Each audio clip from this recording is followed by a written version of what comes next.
This incident, the talk of all the town, and frankly, they regard you with a frown. I'm grateful that you take the time to meet. I trust my abstract. You are in receipt. Let me sum up the essence of my thesis, then break it down for you in smaller pieces. I don't suggest your innocence or guilt. Whatever way we find the scales may tilt, should not a Christian man forgive, forget? For poor Denise, have you no slight regret? Have you no single corner in your heart? For son and father you now drive apart. Opinion has quickly begun to drift against whom they suspect did cause this rift. Before all they should lead to insurrection, let's try here to impede this misdirection.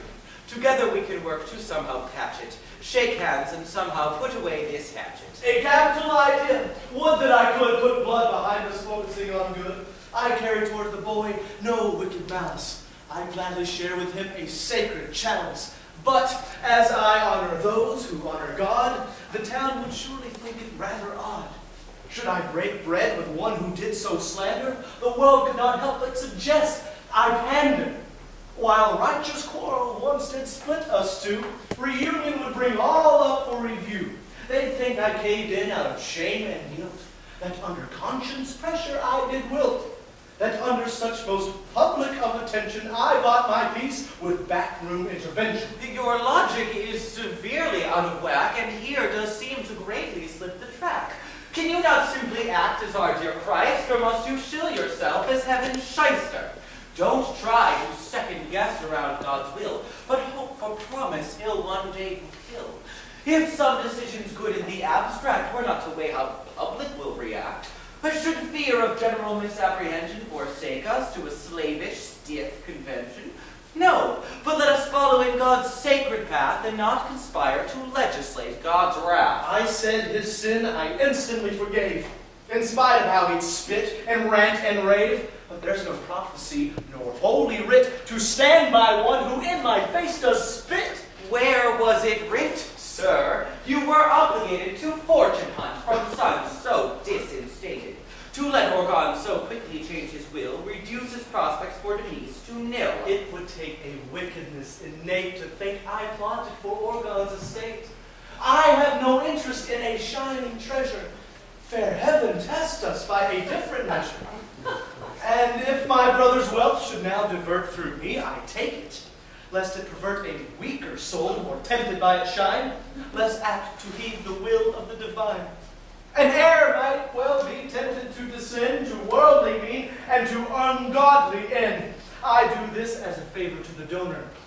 Accept this burden, lest it harm its owner. Your logic once more heads the wrong way round, and few see your dilemma as profound. For each must answer for fault or vice, and God then tabulates the final price. And while such riches threaten heaven's peace, the challenge rightly falls to young Denise. While public sentiment is your fixation, is swindling not the harsher accusation. I tell you, sir, the outside world is stunned. You now appropriate from Orgon's fund. Does your religion say that some descendants be cheated just to teach them a transcendence? Perhaps if you two cannot live together, it's best that you magnanimously sever the ties that threat to tear this house apart, thus proving the precision of your heart. It's late. I've stayed much longer than I've dared. Please excuse my hasty exit.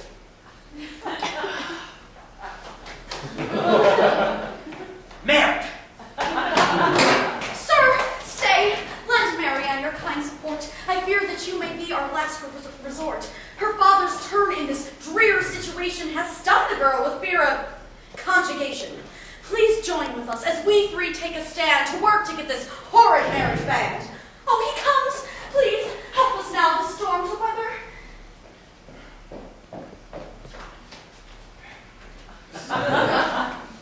Aha! I thought to find you four together. I have, child, here the contract for your rapture. With time, Tartuffe, your total heart will capture. My father, by all you regard as blessed, or by any faith you have hereby professed, do not use power as a stick to censure or sacrifice your daughter to indenture. You quell my spirit, and my heart is destroyed by making me a pawn that you've employed, for treated as a thing thing to be possessed, I cannot but respond as one oppressed, and hate the very breath that gave me life, enslaved against my heart another's wife. And if your needs must keep me from that lair, make not a curse out of my every prayer by binding me to one whom I revile, to choke me with a hatred and a bile. I beg you, sir, please understand that this would lead me desperate to the abyss. Freeze not my heart against human weakness hope. I challenge not your right to give your gold. Take all I have and leave me destitute, if I might beg your sentence to commute. I freely give, I wish it not but well, long as those riches don't include myself. Don't take your daughter an unwilling foister, but rather let her die in holy cloister. A cloister? Ha! All girls do sing that tune when failure in amour leads them to moon. My daughter, rise. As you abominate him, the more shall there be honor when you mate him. Betroth Tartuffe and discipline your sex, or else your ship, unreef of my range, wrecks. What, sir? Enough! Subdue yourself, you harlot, or this shall turn your cheek a shade of scarlet. If I might intervene now and suggest... My brother, in human counsel, you're the best. Your sage advice is logically thought through, but following, I do plan to eschew. I simply have no clue where to begin. Your ignorance perpetuates this sin. This morning was a shot across the bow, but now you still reprise your wretched vow? My wife, you make no secret of how you favor my son, but one dread moment you did quaver. When he looked for endorsement of his lie, your exit clearly read as your reply. Should you have wished to reinforce his tale, you should have stayed behind to make the sale. If man should violate with indiscretion, must woman fret with politic impression? When man should push our honor to the brink, is our sole course to raise a nasty stink? Such sordid acts are more shame to the man than object of his sad and flaccid plan. I'll be no sanctimonious taskmaster, nor will I paint flirtation as disaster. Yet, though the man may stoop to act the beast, a woman's honor's not his fevered feast. I scorn his unsolicited advances, his foul harassment, groping, and his glances. This was no plan to drive you two apart, but I'll not play your guest's complaining tart. Do you here contradict the proven fact? Your ears, are they now overgrown with wax? Would it be different?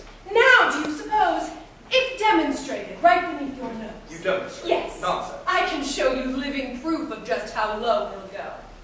Impossible. Don't shrug off with disgust. I don't ask you to take your wife on trust. Suppose you did secrete yourself away to overhear in private what he'd say. You'd still then wish your daughter on a Of cad? course not. But it's false. It's ludicrous to think. Hold that thought there. We'll think more when the truth has been laid bare.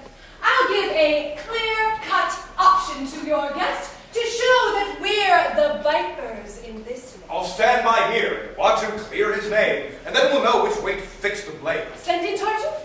He'll now be most alert. The slightest slip will cue him to avert. No, ardor blinds him from our investigations. It's vanity that drives men from their patience. Send him along. Please wait outside the room.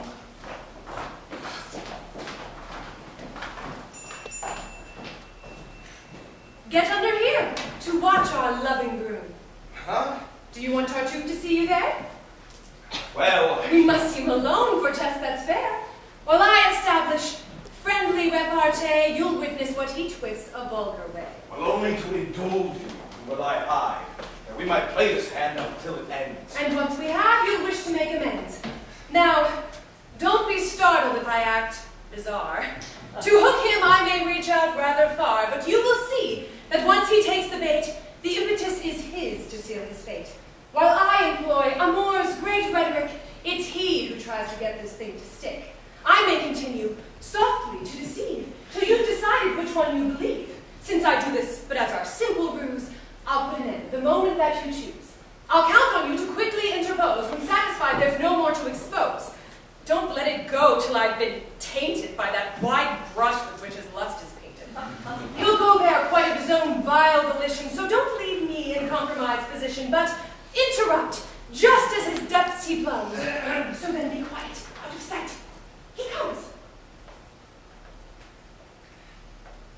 The maid said you had something to propose. Yes. I have a quiet secret to disclose. But first, check all the doors and